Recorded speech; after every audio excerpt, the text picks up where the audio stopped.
I just want to reiterate my opening proposition. The Holy Spirit is the divine spirit and person of God the Father who became the human spirit of Christ. Therefore, the Holy Spirit could not, Larry said should not, could not be a third divine person of a three-person deity. Jesus said in John 4:23-24 that the true worshipers will worship the Father in spirit and in truth. For the Father seeks such to worship him.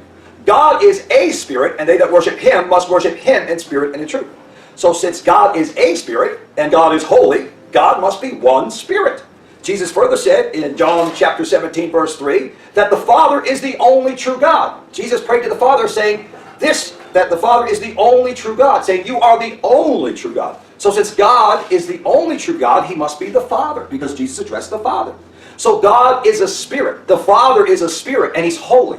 And they that worship him must worship him, not them, in spirit and in truth.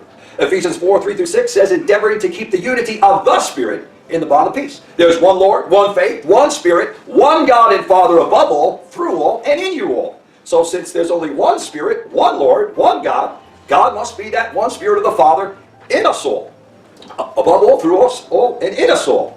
Jeremiah 23:24 says, can a man hide himself in hiding places? So I do not see him, declares Yahweh. Yahweh. The name Yahweh means a self-existent one. What better name could God have used to declare his oneness? So God says he is one I. Do not I fill the heavens and the earth. The one I God person is a spirit, and his Holy Spirit fills the heavens and the earth. So since God is a spirit, we must worship that one Spirit of God in spirit and in truth, and that spirit is the spirit of the omnipresent Father. Jesus said in Matthew 10:20, but when they hand you over, do not worry about how or what you are to say, for it is not you who are speaking, but it is the Spirit of your Father who dwells in you. So the Spirit of the Holy Spirit indwelling us is the Spirit of the Father. The Spirit of the Father is only one Spirit, who also later became the Spirit of Christ, the Anointed One. Yahweh God the Father promised to pour out his Spirit upon all flesh. Joel 2:17 says, and you shall know that I am in the midst of Israel, that I am Yahweh your God, and there is none else. And then verse 28 says, and it shall come to pass afterward that I will pour out my Spirit upon all flesh. So Yahweh, the self-existent one, will pour out his Spirit. I challenge my opponent to show where there are three divine spirit persons of a trinity. It's always one I, one he, one me. We never find three he's, three I's, or three me's. So Yahweh God is one Spirit, and he is holy. 2 Samuel 23:2 says, the Spirit of Yahweh, the Spirit of the self-existent one, spoke by me, and his word was in my tongue. One God, one divine person, and his word, not another divine person's word, but his word was in my tongue. Zechariah 14:6, not by might nor by power, but by my Spirit, says Yahweh of hosts. Ezekiel 11:5, the Spirit of Yahweh fell upon me.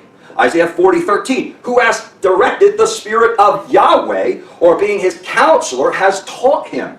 Genesis 6:3, and Yahweh said, my Spirit shall not always strive with man. So the one true God, the Father, said, my Spirit. I challenge my opponent to find any place in the Bible where God says, my spirits, or my spirit persons, shall not always strive with man. There's only one Spirit of God who created all things. Job 33:4. The Spirit of God hath made me. The breath of the Almighty has given me life. So the one Spirit of God, who is holy, breathed his word and created all things. So the Spirit, called the Holy Spirit, must be the Spirit of the Father. Psalm 33:6 says, by the word of Yahweh were the heavens made, and all the hosts of them by the breath of his mouth. If God is three divine spirit persons, then there should be three mouths, a mouth for each person. But whenever God speaks anthropomorphically, he always speaks of himself as being one with human body parts. One face, one nose, one mouth, one right hand. Time is up. God bless you.